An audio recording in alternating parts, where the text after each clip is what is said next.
Você parou para pensar por que no calendário o ano tem 12 meses? E por que o mês de fevereiro tem só 28 dias? Isso não foi por acaso não, hein? Foi a decisão de um rei, Numa Pompílio, o segundo rei de Roma. Ele não deixou estátuas, glórias militares, mas moldou o tempo, os rituais e a alma da cidade eterna. Eu sou Pedro Júnior, sou estudante de História, morando na Itália há mais de 28 anos. E no Historizando História de hoje vamos descobrir como foi a vida desse rei quase esquecido, mas que ainda rege os nossos dias.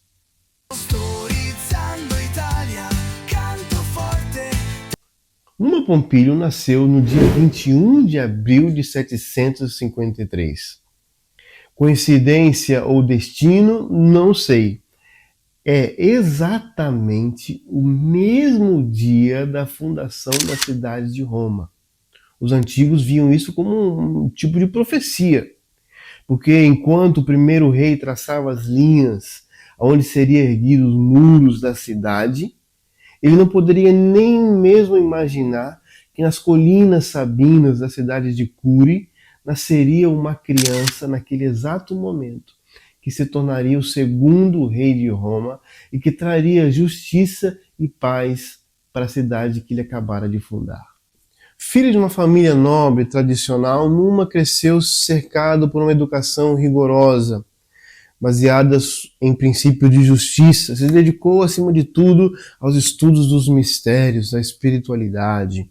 Enquanto os outros jovens buscavam a glória através das guerras, Numa se aprofundava nos estudos e nas práticas espirituais dos seus antepassados, o que o levou a ser famoso no seu tempo.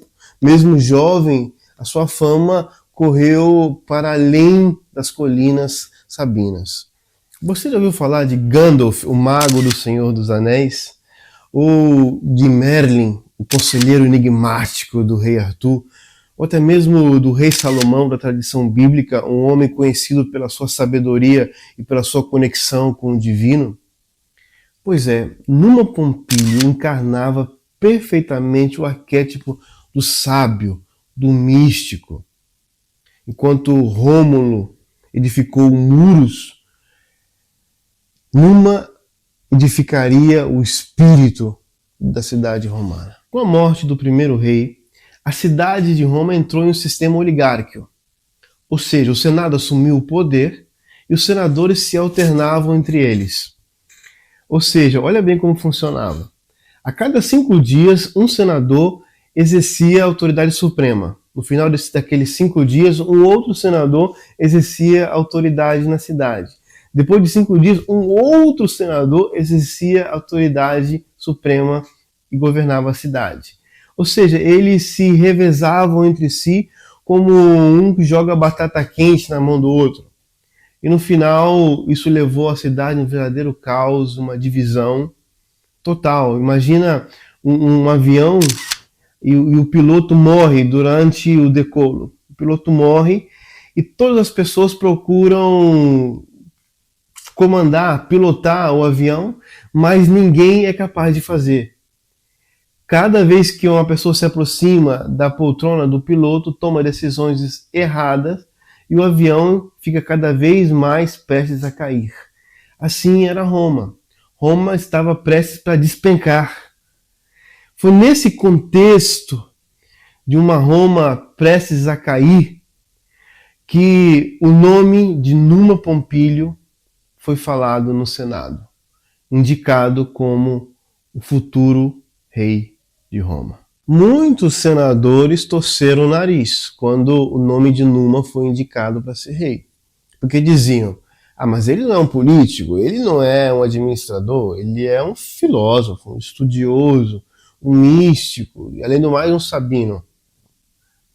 Como assim um sabino que vai se tornar rei de Roma? Ficaram com o pé atrás. Mas a fama de Numa, de ser um homem justo, a sua conexão com o divino, a sua vida dedicada ao saber, foi cada vez mais conquistando o coração do Senado e do povo. A ideia de ter Numa como rei foi amadurecendo. E a certo ponto não tinha mais dúvida. Numa era o homem perfeito para se tornar rei de Roma. O Senado, então, ofereceu o cargo de rei a Numa, que, para surpresa dos senadores que eram sedentos de poder, Numa não aceitou. A sua resposta foi mais ou menos assim: te agradeço a todos vocês, mas estou fora. Porque Numa tinha já 40 anos, ele se sentia já velho para esse cargo de rei e preferia uma vida mais tranquila, mais pacífica, dedicada aos estudos, aos rituais, nos bosques da cidade.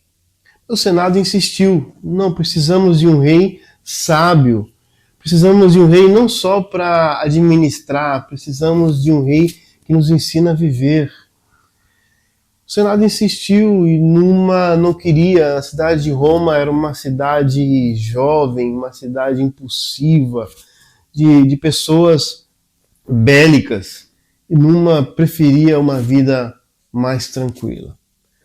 A um certo ponto, Numa entendeu que esse convite não era somente um convite político, mas se tratava de um chamado, um destino.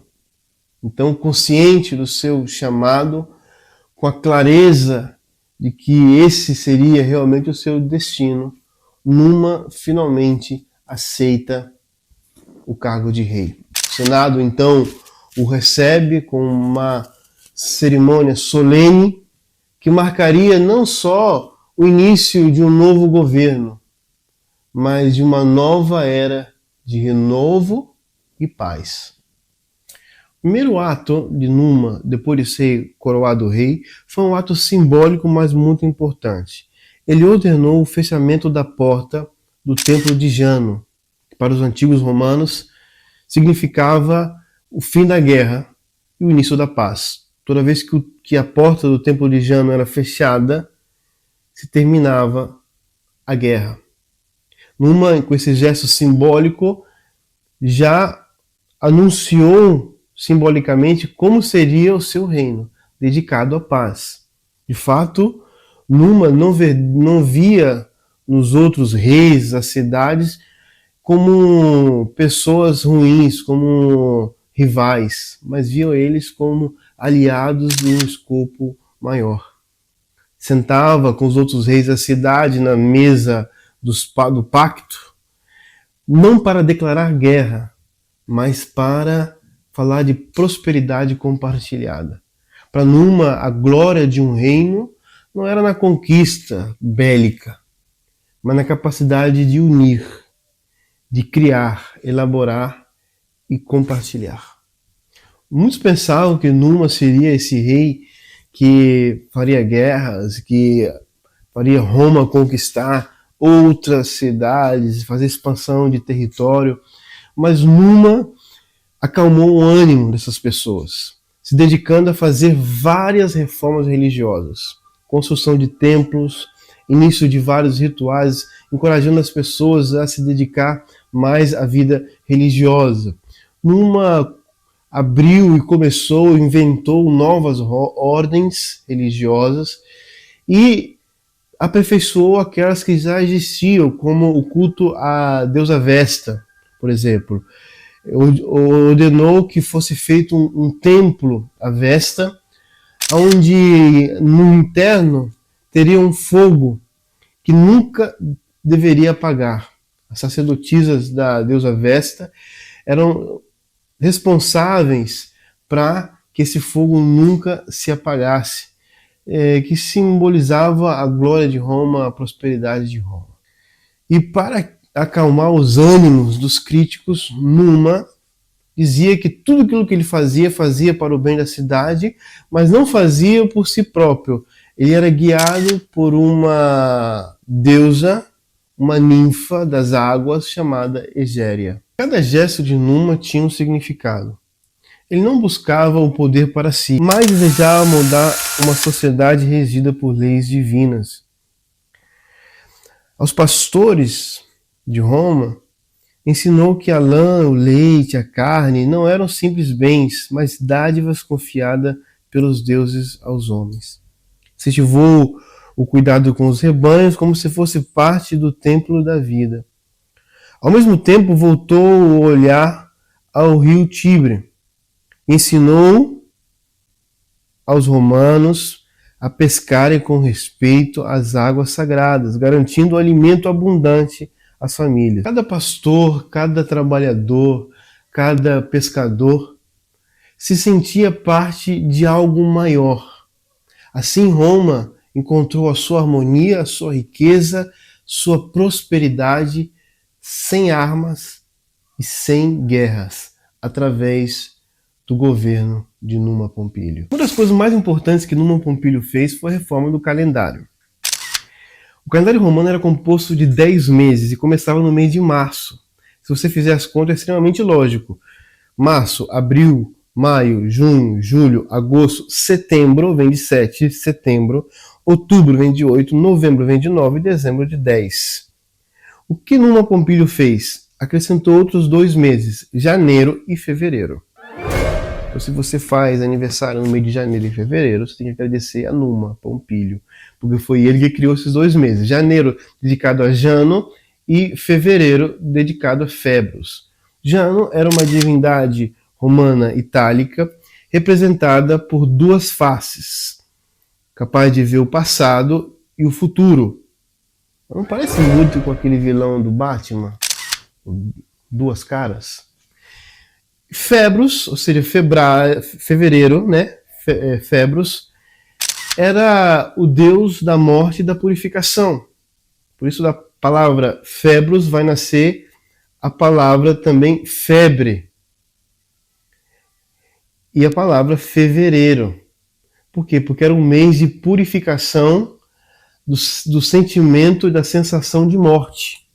Os romanos, quando tinha uma febre, para eles era uma sensação de morte. Aí vem a palavra febre, febros, fevereiro. Ele estabeleceu os dias segundo a ordem cósmica e astronômica, fazendo que os 365 dias coubessem em esses 12 meses. Assim, o mês de fevereiro ficou só com 28 dias, porque era um mês dedicado à purificação do sentimento de morte. Até hoje, o mês de fevereiro é conhecido em muitos países como o mês dos mortos, o mês da purificação, da religiosidade.